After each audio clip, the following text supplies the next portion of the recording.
Hello, everyone. This is a Local 100 Fightback Coalition Facebook live stream event.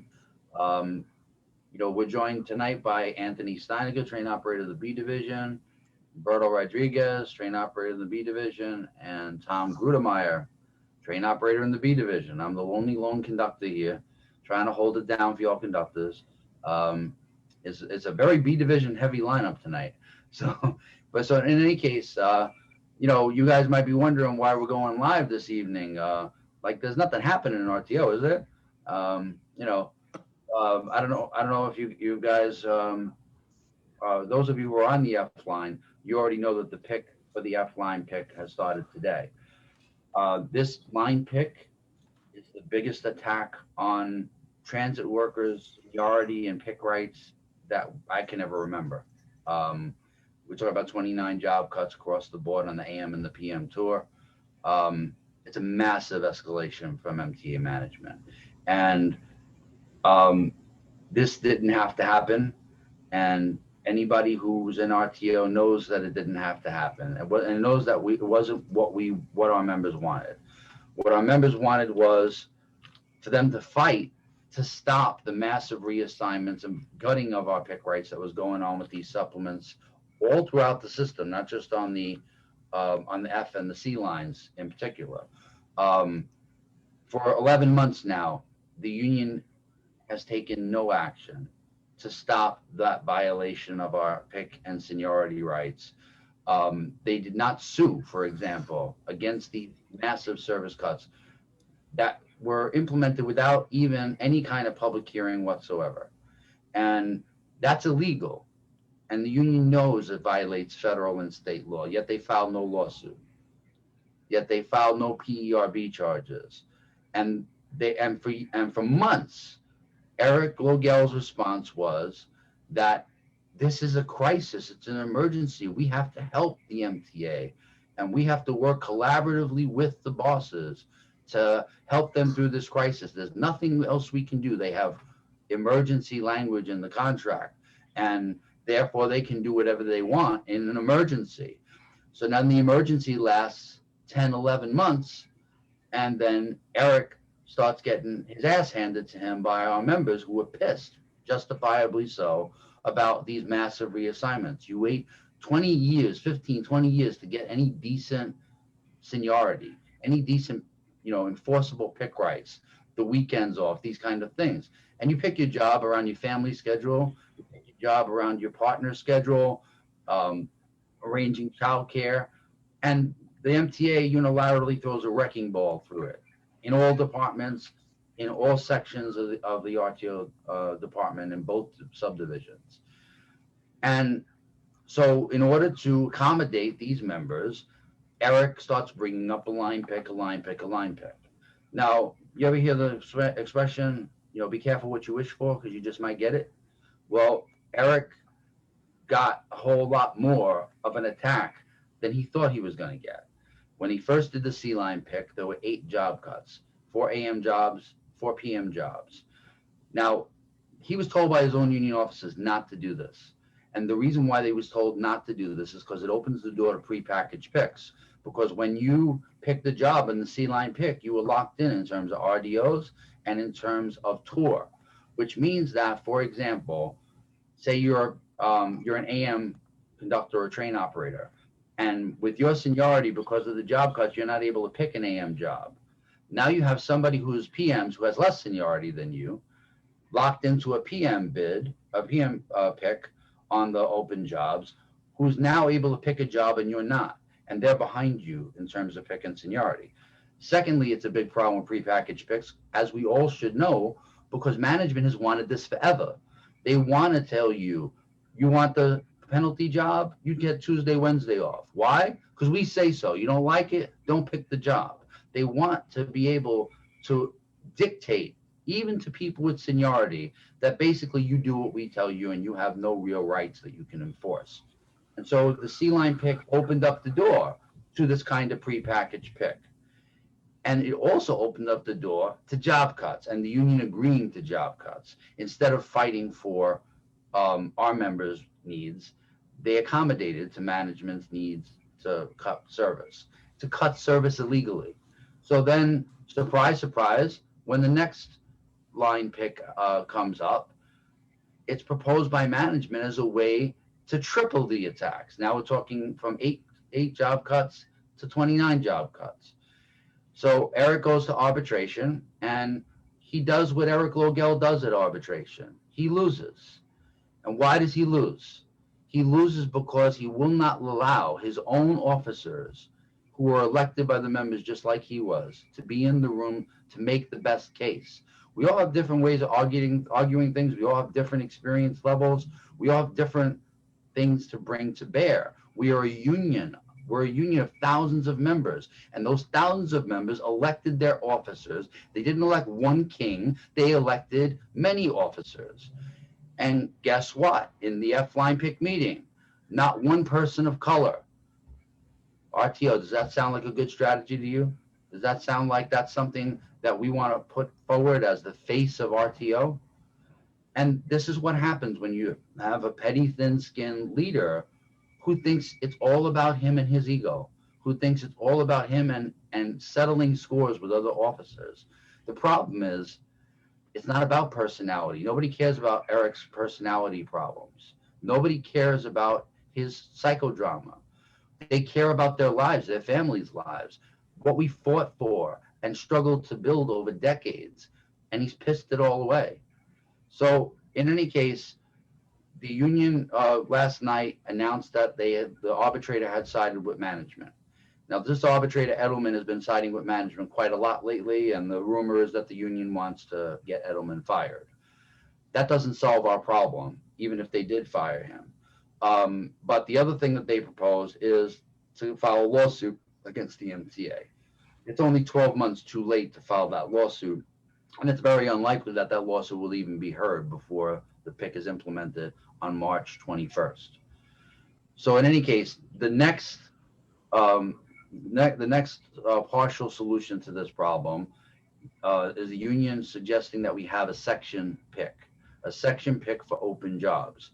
Now, the section pick for open jobs would likely happen around the same time as the F-line pick implementation on March 21st. It would likely go into effect at the same time. And it would be picking open jobs on the E, F, G, and R lines. Those are jobs that are vacant in that section, and only the people who are being negatively affected by this F-line pick would be able to pick those jobs. So it's a way to try to undo the damage that they've already done. But the damage is not just with the F-line pick. The damage is with the next pick, because in the we're already hearing rumors of 23 job cuts on the L line. And do you really believe that that's the only line they're going to attack if they have the bat in their hands that Eric Logel gave to them to attack our jobs with no fight back whatsoever? And, everybody wants to make this, it's a personal attack on Eric. All I know is no VP in the history of this union has faced this kind of attack, this kind of complete and utter disrespect. No other time, no matter how bad the VPs was this kind of wholesale attack even considered, let alone attempted to be pushed through. So you have to think for yourself, what are we doing wrong here? And can this person even lead our department anymore? And if he can't lead it, then how do we redefine leadership in this department? Because we are at a crisis mode right now, and this union leadership has failed us. Sorry, I got to talk a whole bunch and I didn't get a chance to get people involved, so we're going to be doing that right now. Umberto, you want to speak on this? You're muted. Umberto, you're muted. Unmute yourself. When I said sorry, I was on Facebook. I was sharing the video. I was moving around, so sorry about that. Like we said before, like the writing's been on the wall. Like we've had these issues, like TA was kind of always hinting towards, especially with the weekend supplements where they were reassigning people and pretty much negating pick rights. And like I said, the first go around, this regime, they pretty much were like, well, we'll accept the precedent that the A division has said, which was they'll reassign you early in the week for the weekend, whatever. So them accepting that was kind of like, well, we're not going to fight this. We're going to accept because people like it. And I don't think membership really I was in A division before I went to the B, so I spent 16 in A division. So I kind of had the experience of dealing with the weekend assignments, and it was annoying because I used to pick Friday, Saturday off, so I would have a late Sunday job. I would come into a nice, sweet job, like a one trip or whatever, and then they just started reassigning me and starting me earlier, starting me different. Anyway, point is, I wasn't happy with how it was working in the A division, and I'm like, why would they do it in the B division? It's not addressing the issue. It's just a band-aid, and I mentioned I'm not gonna want it. But if one member likes it, then they feel like, well, it's a win for us, and that's not how things, that's not how things should be. Like we need to address it. And like I said, the writing's on the wall. So yes, some people want a line pick because they're getting reassigned. Obviously, I was on a Charlie in the beginning of the year, beginning of 2020. I was on a Charlie, and I was getting reassigned. And I live in Brooklyn. I was getting sent uptown. I was supposed to finish in Brooklyn, but I was finishing uptown. And it just messed my commute up. I just had a newborn and stuff, so the schedule was off. I needed a set schedule, so I ended up bidding off. But I had the privilege of having seniority. Some people aren't that fortunate, and I was lucky. So, it was already like from last year. You could see it was going to happen. And then some people like, I'm tired of getting reassigned, so I would prefer a line pick. But like I said, we have to do it right. We can't just we're going to do some line pick and people are getting messed over. And we had GO jobs, and what they're doing is they're completely getting rid of these GO jobs and cutting jobs. So it's not really addressing the issue. There's no point in having a line pick if you're going to reduce the amount of jobs. That makes no sense. People are not going to have jobs. Yeah. So the point is for you to have seniority and pick your job. That's the point of picking. You don't want to be relegated to the crew office, Right. Well, the other thing though too is that Eric was told by his officers across the board that this was a bad idea, and they actually proposed a concrete alternative, which was an open bid on the supplement jobs the MTA already created through these supplements. So they already proved that they needed this service. The problem was that you have people behind these people who had their pick rights violated, being assigned every day to those jobs because those jobs are open. There was no reason for those jobs to be open. There could have been an open bid for those jobs, and we could have solved the problem that these members faced. But he wouldn't raise it. He didn't even raise it until like 2 weeks ago. So why would you ignore an easier path that provides less disruption for all of our members? I don't understand. But Eric knows everything. So, so Eric doesn't have to pay the consequences for what these members are going through now. So, it's a big trust that you have as a leader when you have other people's lives in your hand, when you have their family life, protecting that in your hands. And what you do with it is you can't be reckless with it. You have to understand that it's not your choices. It's the whole department's choices. Anthony, you want to get in and talk about a little bit? I'm sorry. I want to say one more thing. Yeah. I mean, yeah, at the same time, like we've had people prior to Eric. I mean, no, around the time Eric was filing grievances. Well, no, somebody was filing grievances before with the whole reassignment issue. Right. Like I said, he always makes it about it's politics. You guys are trying to undermine me. Nobody's trying to undermine you. We're trying to help you, man. Like I don't understand why he takes it as a personal attack. And it's like, no, nobody's trying to attack you. Yeah. Even if I check you, if I check you for doing something wrong, it's not because it's personal or because I have a political agenda. It's because no, I'm checking you. If you're wrong, you're wrong. If I'm wrong, I'm wrong. You just tell me I'm wrong. But he always takes it as it's a political attack. I'm like, no, man, it's not that serious, man. We're trying to help each other, man. It's so they're always gonna spin it as it's election year. Yeah, it's an election year, but we've been talking about this shit since before, the elections. It's not political. I don't know why they make it to this whole thing about being politics. Yeah. Anthony, go ahead. Yeah, good evening, everyone. Well, shouldn't the entire division be starting to pick now around this time? Yeah, ordinarily we would be picking in May and we would be implementing in May and November. So in order for that to have happened, we should have had a work program in like January and call sheets out already and all of that. Go ahead, yeah. So we're completely behind. Yeah, we could be the way things are going. We could be into August, which is a disaster because people plan their summer schedules around their child care responsibilities and all of that. It's a real problem. Yeah, exactly. People, they switch from, maybe having a pick job or to going VR, extra list, or whatever, depending on this situation, at home. And now that looks like that's not going to be possible. And it's an overall disaster. And like Umberto was saying, it's not political. I said this before on one of our other live streams, and I'll say it again. And this goes for everyone. Every member in our union.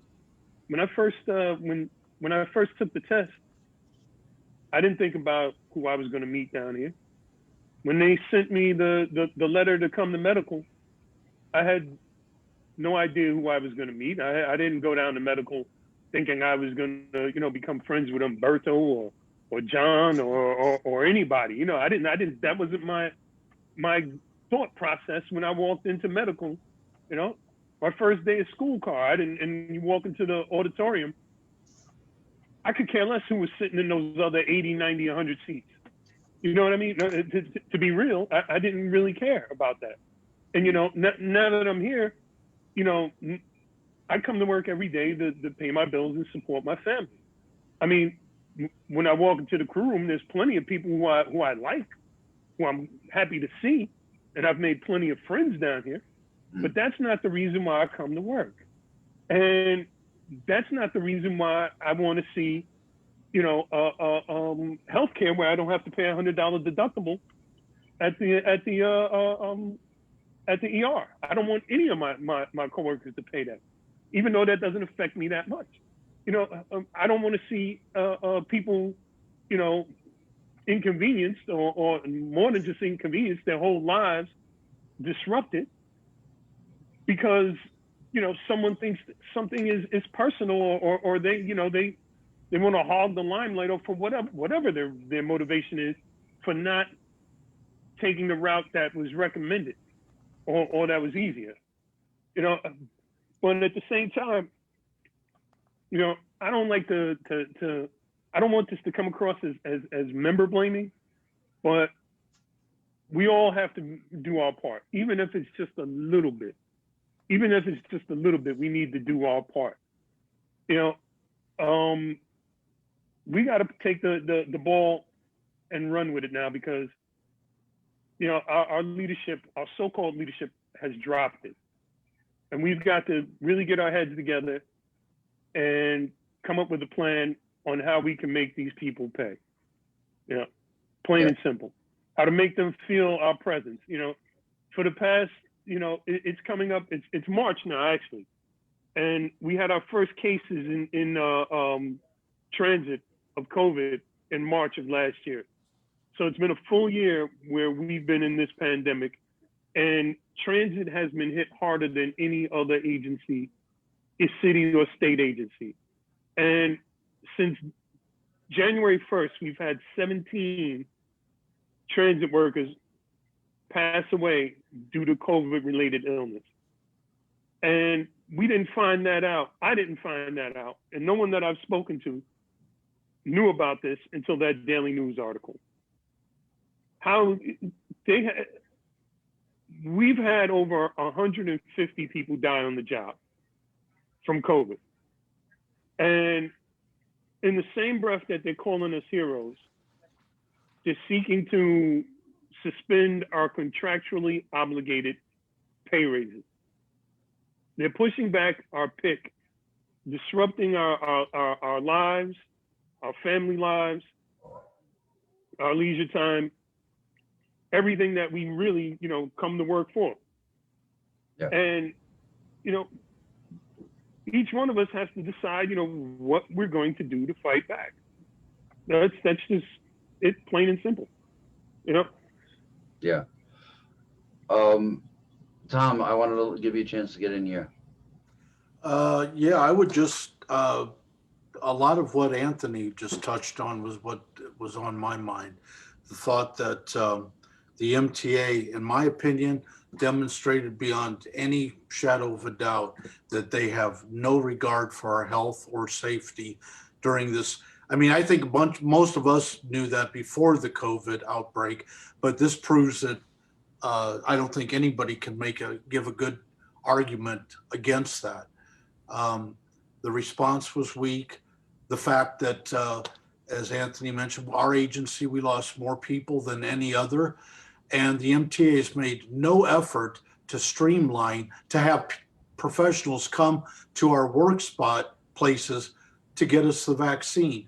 I had to go through Seth's wife and a bunch of her friends to finally get an appointment to get my first shot. I'd make an appointment and show up, but I'm getting off track. Okay. It's been a series of these things, and I've always believed that the little things, the fact that as long as I've been down here, you can go into into one of the restrooms, and there's no paper towels. If there's paper towels, there's no soap. If there's both, there's no running water. Almost every restroom has at least one broken toilet, one broken urinal, and they go weeks, sometimes months before they get repaired. It's a general, and they don't suffer consequences for that. And so consequently, when it comes down to something really serious like a pandemic, it's business as usual. Their response is putting up plexiglass dividers like it's the cone of silence. I don't know how they think that stops anything. It's ridiculous. It's an insult. And so now they're opening multi-front assault against us with attacking the contractually negotiated pay raise in May, our pick and see, which they've been whittling, as Umberto mentioned. I couldn't even begin to count the number of discussions I've had with coworkers on the weekend about having a pick job on the weekend. They have a GO, either all your trips have been dropped and now you fall to the board, or you get sent, you have to go to a completely different location. And then they've got GO jobs starting where you picked to start, and they're just doing shuttles, and you're doing a full trip out of 42nd Street to Coney, whatever.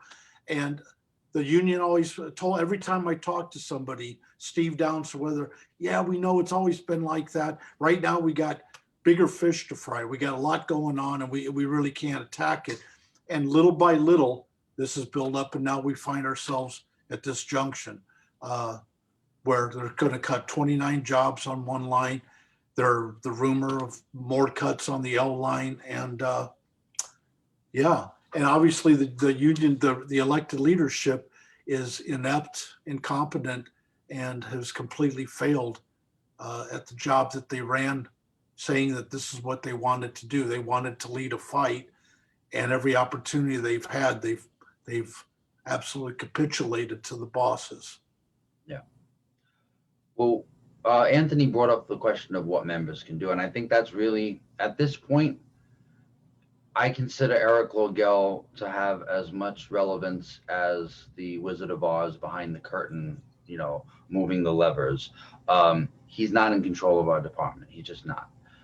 And to whatever extent he is in control of our department, that's a disaster for our members.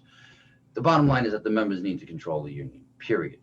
We need a member-driven union we need a leadership that's in fear of the membership, that understands the members' power, and we need members that understand their own power.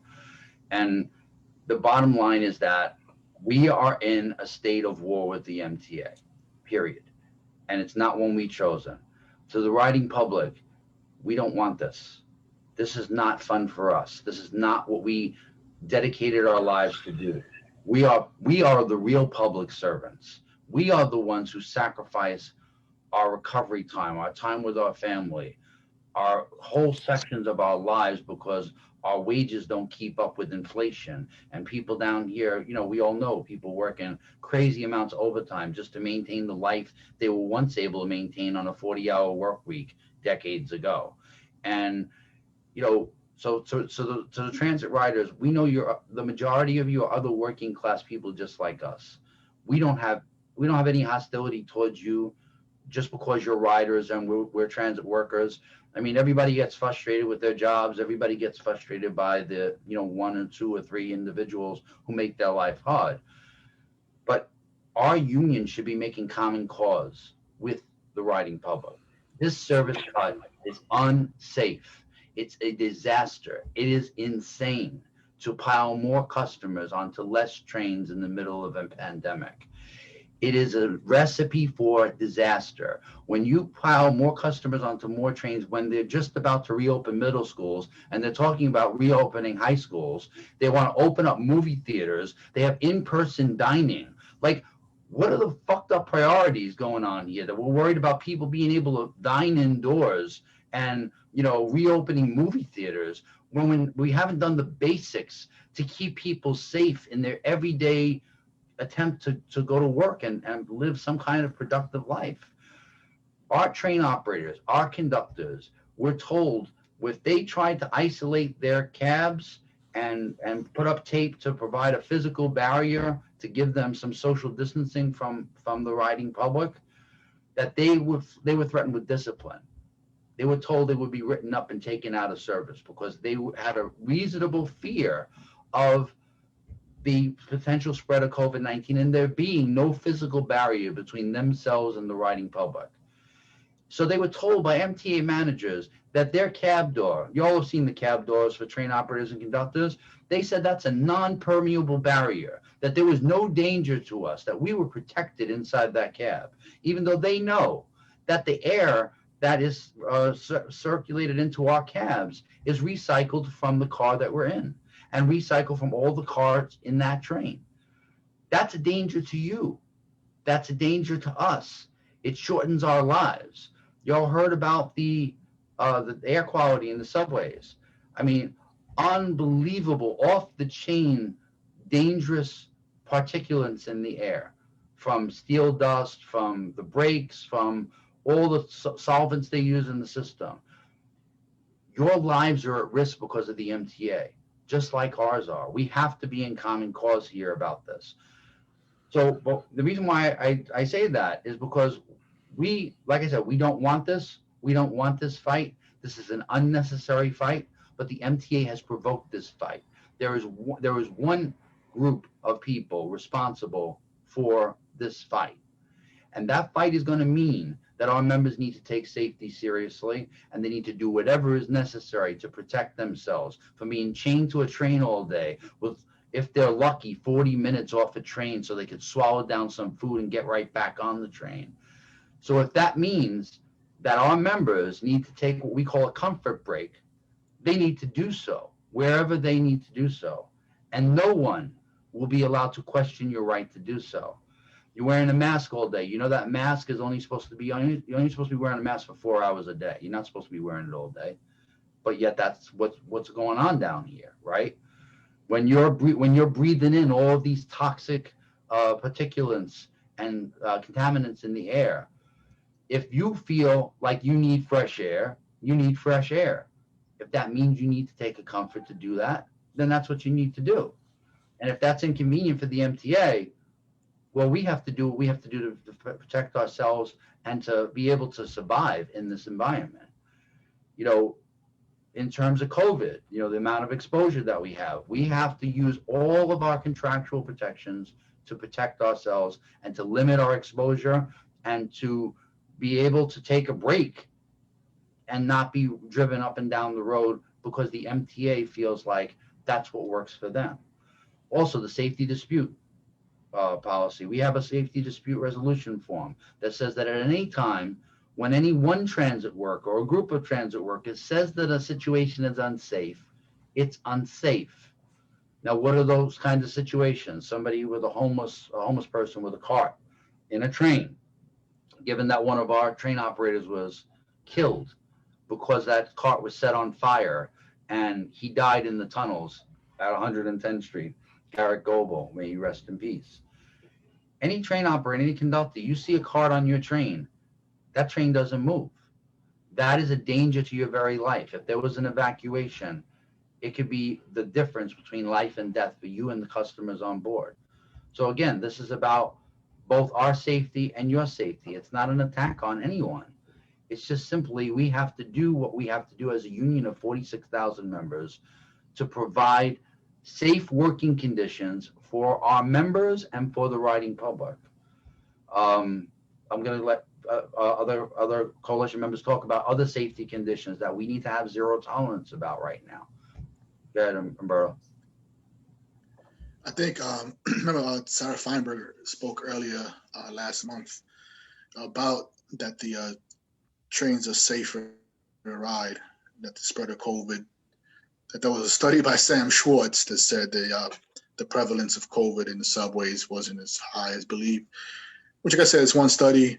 What they did find was that the crew rooms and the facilities are probably high vectors of transmission, and we can all attest that even before COVID, the crew rooms were a mess. Facilities weren't spacious. Were on top of each other, so they definitely were a vector for spreading. Now about the trains, like I said, more studies have to be done. I think obviously Sarah Feinberg wants ridership to increase, so she's going to push this study. I don't think any other studies really shown pointed to that theory that Sam Schwartz came up with. But I think it's important that we continue to push TA to give us safer facilities, to provide better social distancing, and like Tom was saying, basic essentials like towels and soap and faucets that work, bathrooms that work, facilities that are clean. Like I said, we still had that issue where crew rooms were nasty or disgusting, and then even the trains, like there seemed to have been an effort to keep certain trains disinfected at the peak of the pandemic, but it can't seem like they pull back on that now. I don't know. I mean, I've been off the road. I've had an injury, and I was actually in the yard, so I haven't been really dealing with train service, thankfully.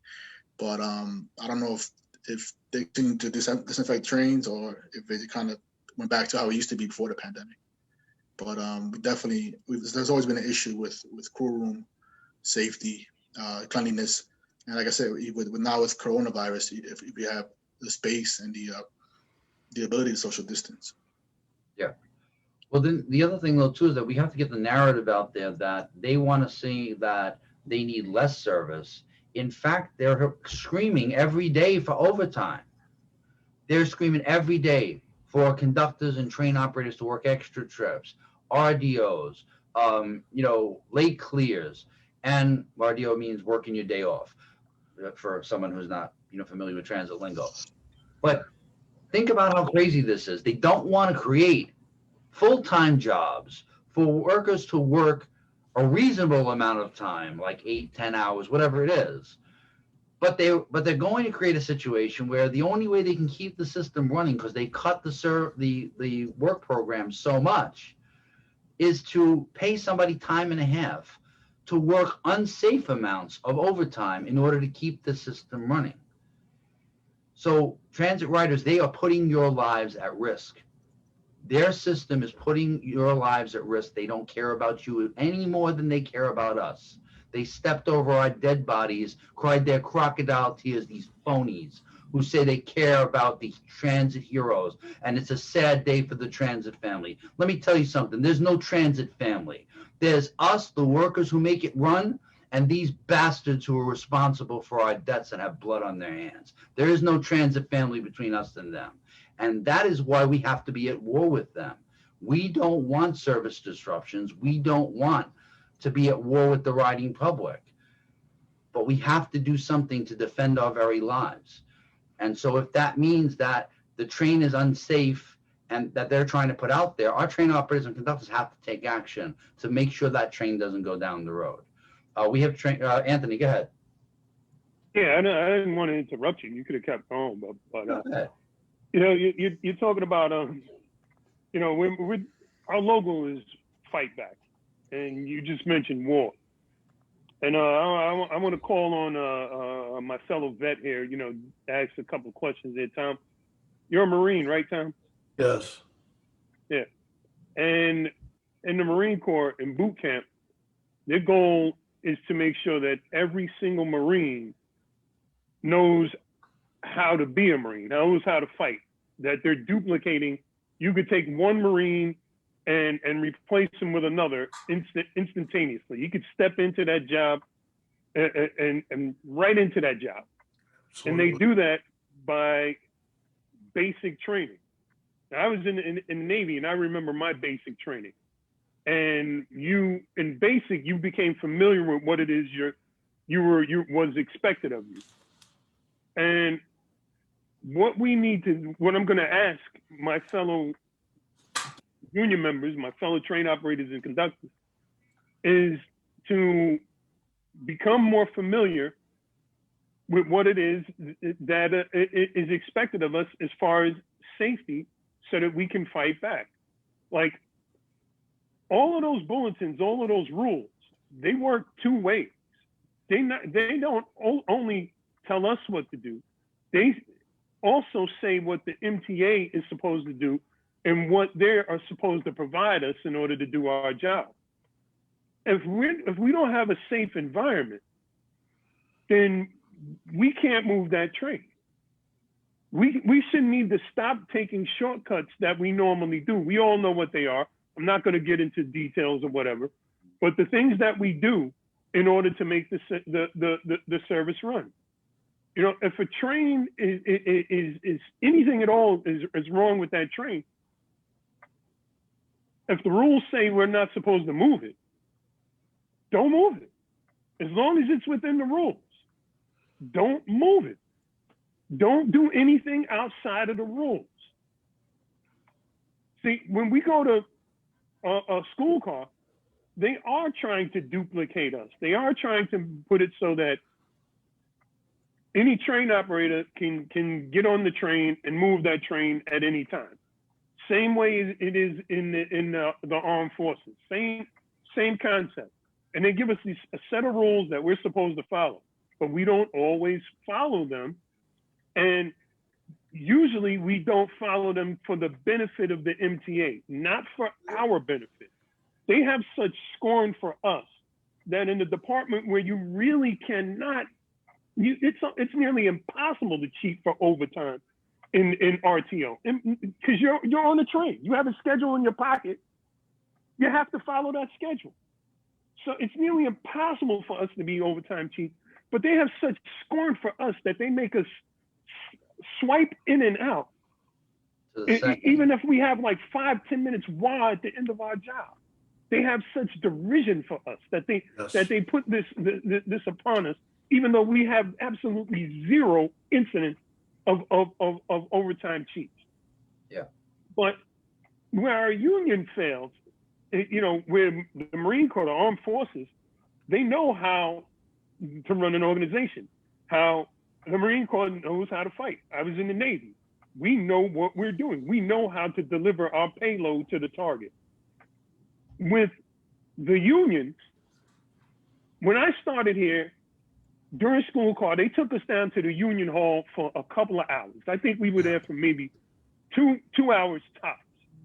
They asked us our names, you know, birthdays, basically our vital information, and then, you know, took the union dues out, made it so that we could contribute our union dues to them.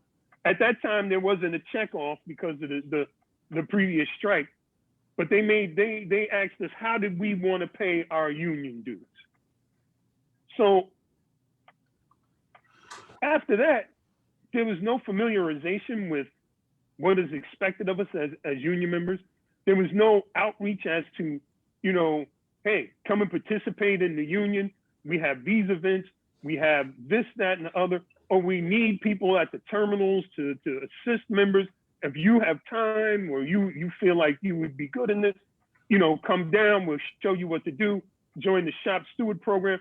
There was absolutely none of that.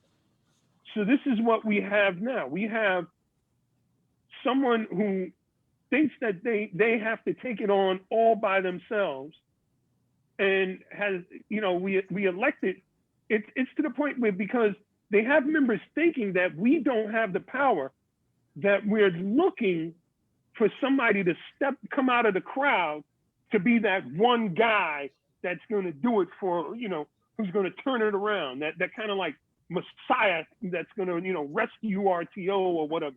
But that's not what's going to happen. The way it's going to happen is if we do like these other organizations and duplicate ourselves and have people ready to step up at any moment.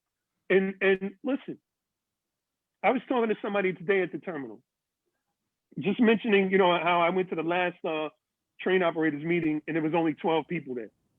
You know, so if there's only 12 people there, you know, how are concerns being heard? How is there even a show of force or a show of concern from the members there? You know, but two of the people said that, you know, one said, I live in Long Island. You know, the other one said, I'm in the midst of a move. I have family. And every single one of us has those concerns. And the appeal that I'm going to give to you folks is that we can do this. We can turn this around.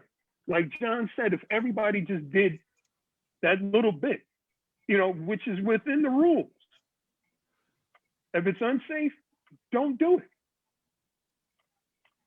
This would turn around quickly. They would understand that they can't, you know, step on us and get away with it. And it's sad that we have to take it to this point, you know, that their heroes have to, you know, take it to this. The heroes have to be rebels. Well, you know, Anthony, it's the other thing too is that the MTA re-instructs us all the time. It's been too goddamn long since we've re-instructed them about who runs this city. Exactly. Who makes this system work? It's our blood, sweat, and tears that makes this system work. These pencil pushers and geeks downtown who, actually, they're not even downtown right now. They're working from home. These pathetic mediocrities and losers, all they know how to do is make our lives miserable. All they know how to do is talk down to us with scorn. Today, I had a violent, passenger who was pissed because I told him to put his mask on, who then is trying to kick my cab door down. I call rail control, right? I'm at Delancey Street on the F. It takes them to West 4th Street to get my call letters, and then they got an attitude with me as if I'm fucking up their day. Yeah. That, you know, oh, why do you have an attitude? Why are you snippy with me? I said, have an attitude? I told you my full military call letters. I'm the 1147 Foxtrot from Stillwell to 179, the conductor's position. I gave him my cab number. I told him the person was violent. I told him they were threatening other customers. They couldn't give a shit. They could care less because, you know, the threat of assault down at 54th Street where their rail control center is a little less than it is for us down here. So, I mean, the bottom line is that, you know, when they show this kind of contempt to us, we have to re-instruct them as to who actually makes everything run down here and the conditions that we face. And when we say it's an emergency, it's a goddamn emergency. If I'm pissed at you, it's because I called you for help. And what does it take for you to see that as an emergency? So if we want to make our conditions an emergency, we got to publicize them. And we got to refuse to allow them to continue. Conductors, they're going to pile more people onto these trains. They're going to be people at the edge of the platform. You pull that goddamn cord if you see somebody close to the edge of the train, okay? Train operators, you slow that train down when you're coming into the station. If somebody's close to the edge, you're supposed to operate at restricted speed and extreme caution, less than 10 miles an hour. Once again, these are not the conditions that we are bringing to you. These are the conditions that our blood-soaked bosses are bringing to you. And they are going to get people killed. And we are going to do what we need to do to maintain public safety. So the They've other already gotten us killed. They've already gotten us killed by the hundreds. Yeah. Yeah. And we're still getting killed. 17 of our coworkers have died since January 1st. Right. And think about the fact that you cut service. How are the train crews going to get to the train jobs in the terminals? How are they going to get there on time when you have the kind of gaps in service that they're talking about now? So if train crews get to the terminal late and that train doesn't leave the station and the service is negatively affected, whose fault is that? Is that the train crew who's waking up earlier to try to travel to get to work? But now that train's delayed because it has way more customers on it, right? Because that train crew has no recovery time and they're being dragged up and down the road. Who's responsible for that?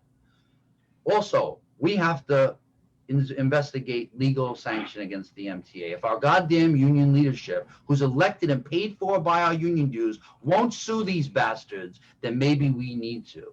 And we need to reach out to politicians. You say you represent this neighborhood? This neighborhood is being attacked. They are being attacked with service cuts. What are you going to do about it?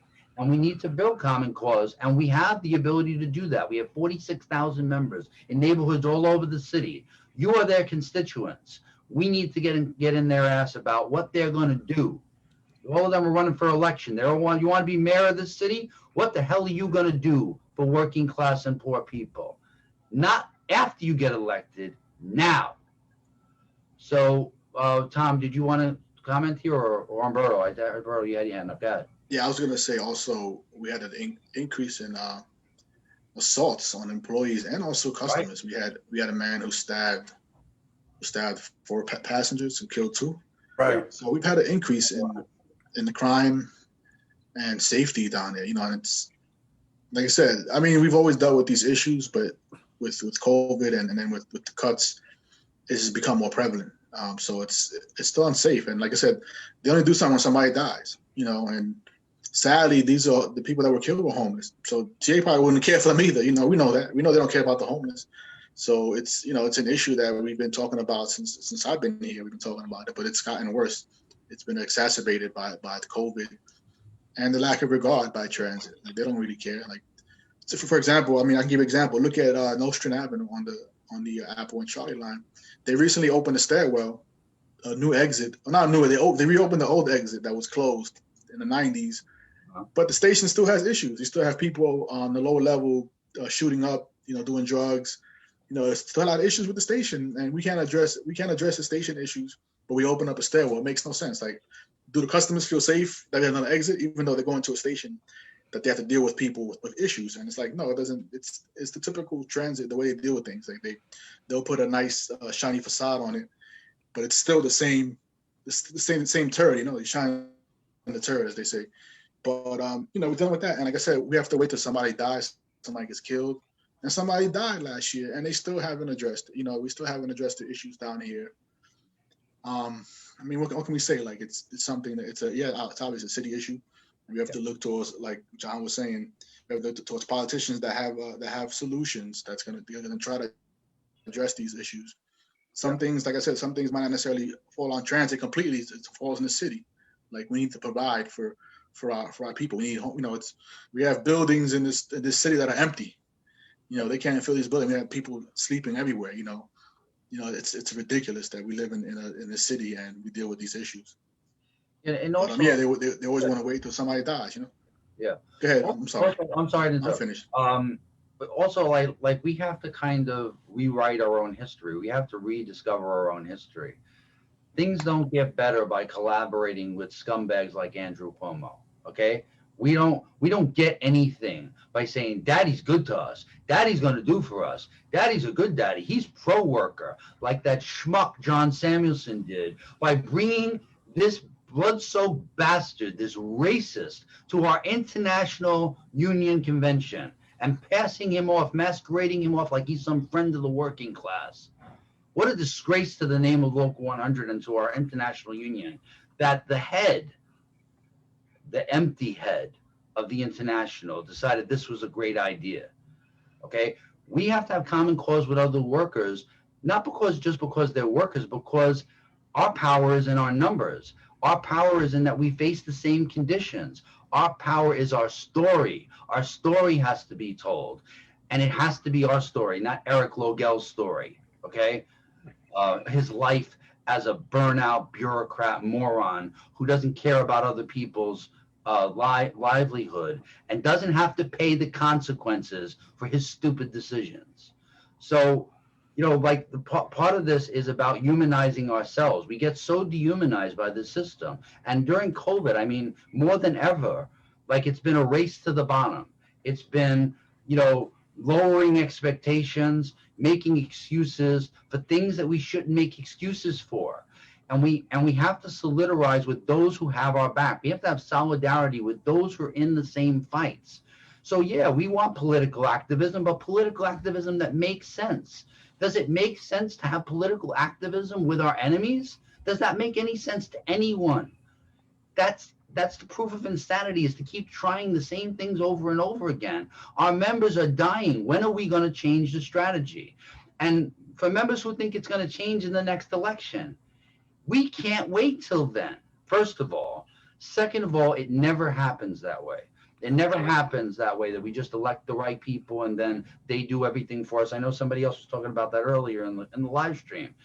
It's a false version of history. It's a sexist version of history, the great man of history. You know, Mike Quill was perfect. He never made any mistakes. He did it all by himself.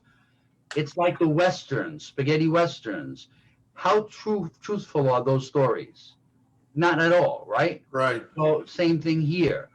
We are the heroes in our own story, and we have to make ourselves the heroes, but we have to be willing to have each other's back. So if somebody's taking a comfort, I don't want to hear on the radio, oh, why are you blowing up the railroad? I don't want to hear that bullshit, okay? You need to have your coworkers back. When somebody's taking a piece of equipment out of service because it's unsafe, it should not be a question in your mind that you need to be on their side on that. Absolutely. And you have to be defending them. That's what it means to be a class. They understand they're a class, and we don't. And we better learn how to be a class, or we're going to be a dead class. I hate to put it that starkly, but those are the stakes we're facing. We have to move like a unit, like a class that has the same interest and the same message, and it has to be all of our voices. Nobody, myself, Anthony, Umberto, nobody in this coalition is telling you that we can do it for you.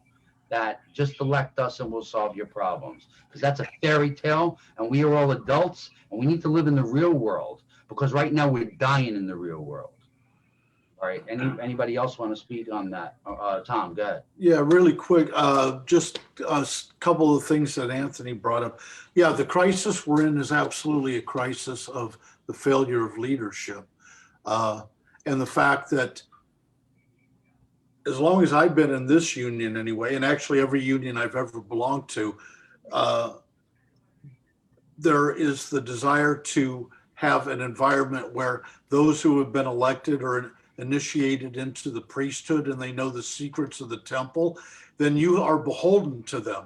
Because you're like, you say something and they're like, you have no idea what we do behind closed doors. You don't know how many fights we're fighting. And it almost seems like a choreographed dance. Transit starts 1,000 fires and they're running around trying to put them out. And then they've got things that they can tell us, we did this, we did that, we did. But then the big things, like the female conductor who gave birth in East New York Yard, and then the baby dies, and all this hoopla at 4 slots. If that isn't a slap in the face, I'm still heated over that. I still can't believe that all we got was 4 slots out of that. That's just ridiculous. And that's just one example. And the fact that they wanted a top down, they got this hierarchy, a pyramid where that models the boss's organization. We got a president who has no interest in us knowing what we can do on the job and as far as direct action go to handle this. Our real leaders are trying to expand the democracy in the union. They want to draw as many fighters into the fight as they possibly can. And it's not just a coincidence that everything for working class people conspires against letting us be political people. The hours we work, the fact that you're trying to juggle daycare or somebody to watch your children, you get home just in time so that your spouse, your partner can then go to their job, and it's people are burned out, and a lot of them don't have. And my concern is that some well-meaning but maybe uninformed people might decide, well, I'm going to take this action, and then open themselves up to victimization by doing something that maybe gets them in a jam. And that's the last thing. And that shouldn't even be a concern if we had real leadership, making sure everybody understood, like Anthony was saying, instead of 2 hours in the union hall when you first get hired. And most of that time, my memory was explaining to us why it's important that we contribute to the COPE fund.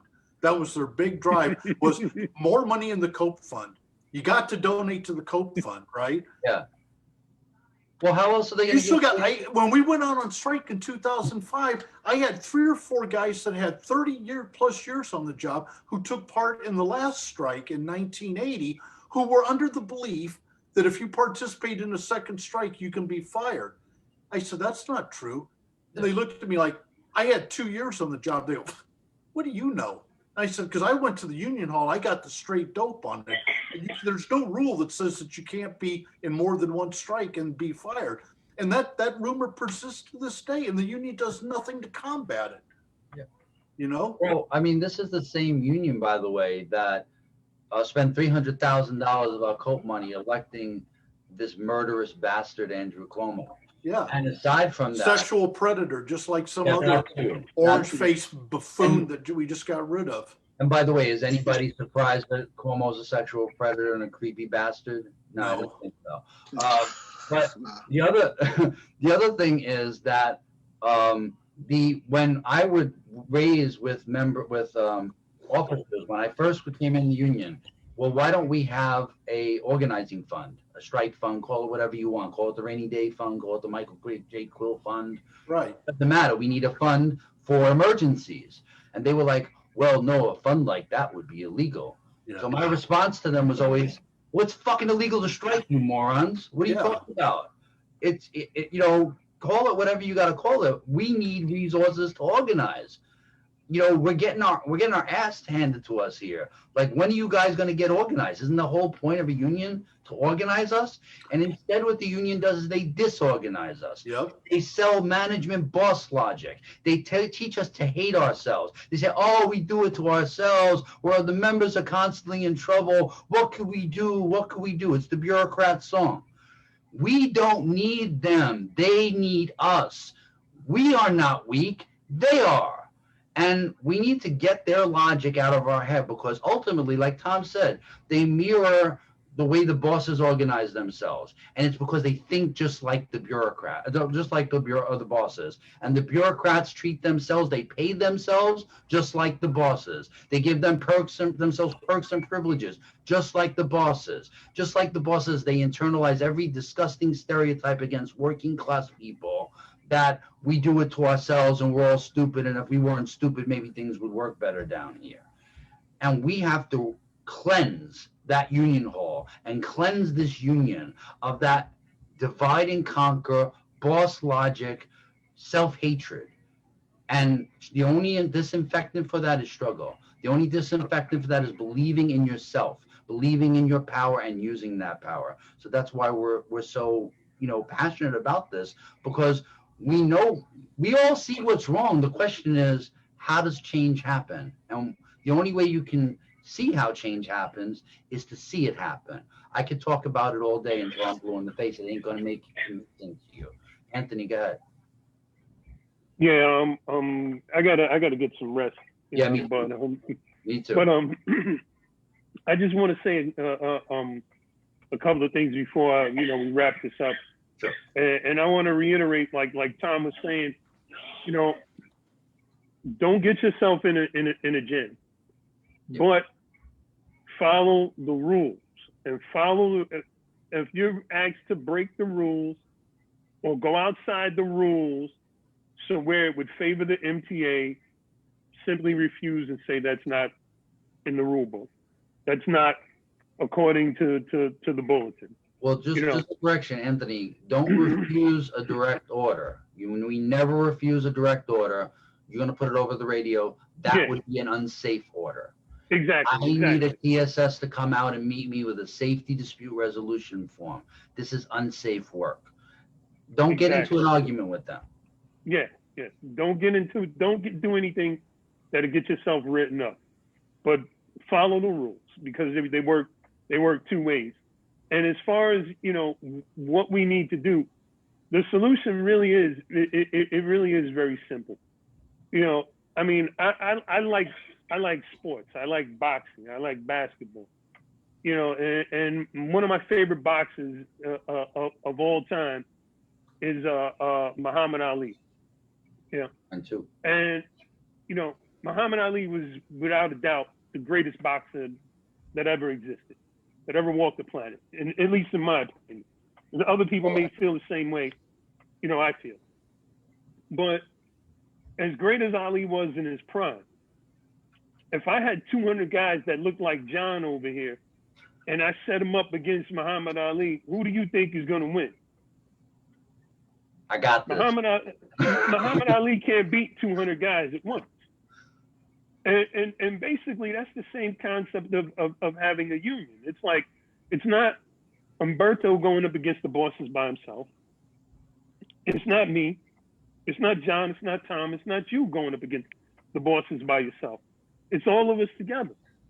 And it's not, we don't need that one guy, because I could take, that's how boxing works. They take that one guy out there, put him up against the champ and see how well he does. But, maybe he wins, maybe he doesn't. I'd rather have 200 guys that look like John over here and throw them in the ring against anybody. Anybody. 9 or 10 of them might get knocked out. 9 or 10 of them might get knocked out. But by the time he knocks out 9 or 10, the other 192 will tear him apart, limb from limb. And that's basically the way it works here with a union. And we need to have that type of mindset. We need to have the mindset that as a union we're invincible. You can put who you want to in the ring with that, but I got 40,000 members with me, and we're all in lockstep.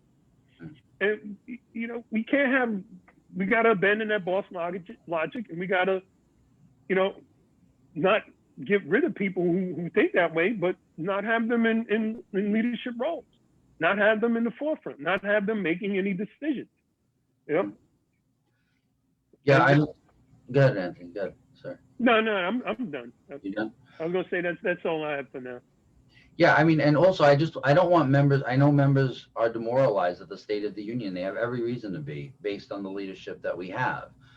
And I don't want people to think that everybody needs to be of one accord immediately. It doesn't have to work that way, and it never does.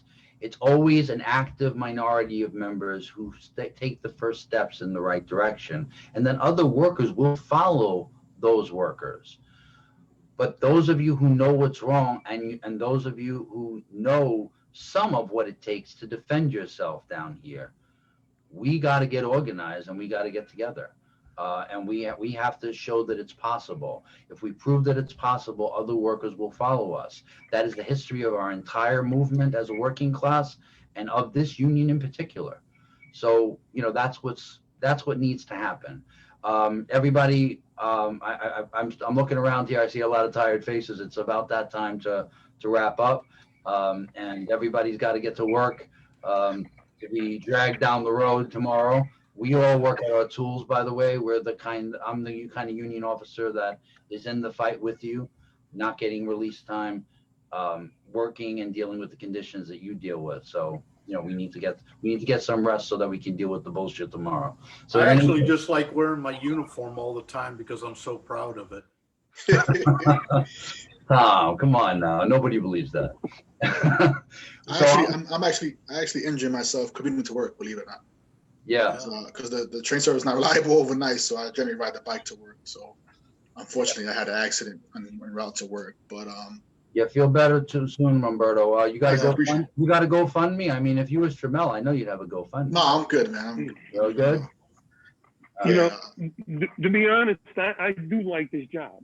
It can be rewarding. Today I had like 4 or 5 people wave to me, give me thumbs up. The kid came up to my window at 4th Avenue and 9th Street, just to give me, a wave and a thumbs up. People do appreciate us, and this is a decent job. It's just, our boss and our union needs a lot of work. Yeah, absolutely. Well, the first step is to have each other's back and start taking the steps in the direction of the struggles that we need, and stop waiting for someone else to take those steps for us, But we look forward to talking to members. If you you're never alone in this. If you have questions, if you have, ideas about next steps, about ways that we can work together, we want to hear from you. So please get in touch with our coalition and get in touch with me as a union officer. I'm there to help. I answer my phone. My number is 917-678-0557. Email address, john0128 at 012871 @gmail.com. You can also contact our coalition, Local 100 Fightback Coalition @gmail.com, or hit us up on Facebook. And as we always say, the conversation always continues. You can continue to talk to each other in the comments. That's as big a part of this as anything that any of us have said. What you guys, the stories you guys share with each other, the ideas you share with each other, that's what humanizes us all. And that's what makes the hope unique. So everybody have a great night. We'll talk to you real soon. Be safe, everyone. Thank you. Good night. Good night.